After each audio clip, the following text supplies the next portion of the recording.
Long ago, during the Spanish colonization of the Philippines, a young Filipino named Crisostomo Ibarra returned home after 7 years of studying in Europe. Educated, idealistic, and full of hope, Ibarra dreamed of helping his people, and his first mission was to build a school in his hometown of San Diego. But home was not as he remembered.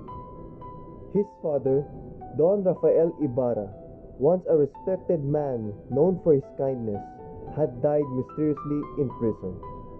Rumors whispered of injustice, that he had been falsely accused by none other than Padre Damaso, a powerful and arrogant friar who saw Don Rafael as a threat to his influence. This was no simple misunderstanding.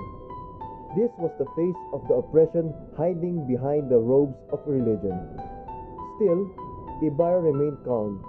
He tried to forgive, to work peacefully, and to focus on progress. By his side was his childhood love, the sweet and gentle Maria Clara, the daughter of Capitan Tiago, a wealthy man loyal to the friars. Ibarra and Maria Clara had long promised themselves to each other, and their love was pure. But love alone could not survive in a land ruled by fear. Watching from the shadows was Padre Salvi, another friar, quieter than Damaso, but more dangerous. Secretly obsessed with Maria Clara, Padre Salvi plotted to destroy Ibarra and take everything from him. The town was full of interesting people, each one showing a different face of society. There was Doña Victorina, a woman who loved to act like she was a Spaniard.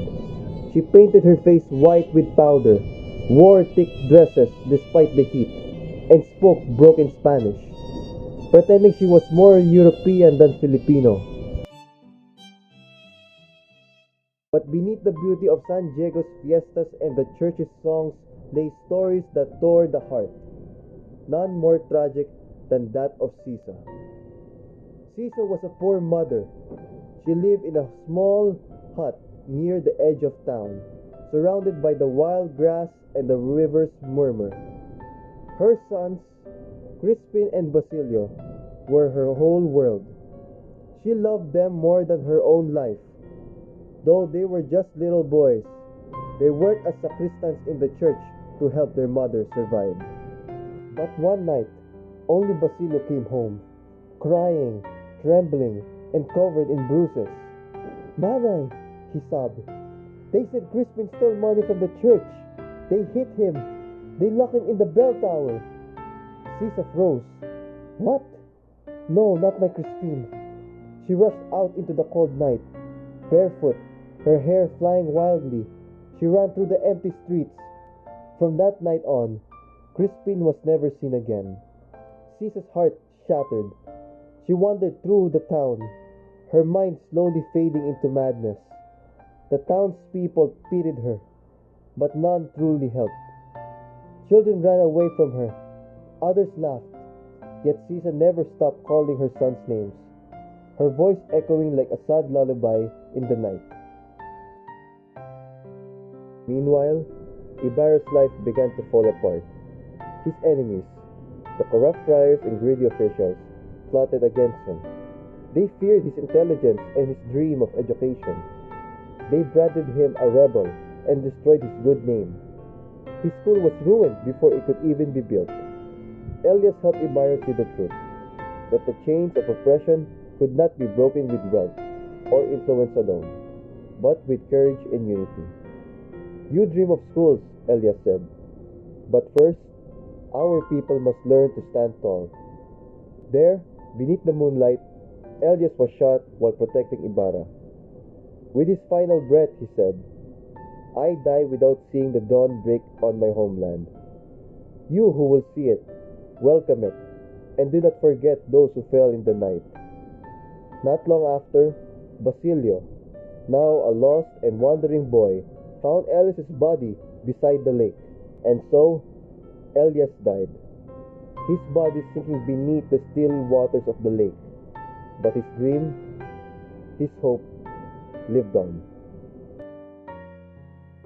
Meanwhile, Maria Clara, heartbroken after discovering that her real father was none other than Padre Damaso, lost her will to live freely.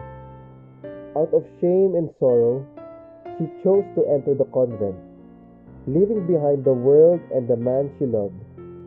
Maria Clara was taken from him, forced into a convent, and her true parentage was revealed.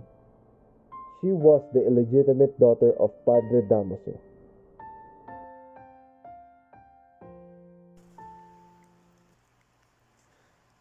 Noli Me Tangere ends not with a triumph, but with a call to wake up, to open one's eyes, to see the cancer that eats away at society, and to heal it with courage, truth, and love. Through Ibarra, Maria Clara, Elias, and even Sisa, the mother driven mad by the loss of her sons, Crispin and Basilio, Jose Rizal told the story of a broken nation. But more than that, he gave it a voice. Noli Me Tangere, touch me not, was a warning to the oppressors. But for the Filipinos, it was a message of hope. The truth may hurt, but it also sets us free.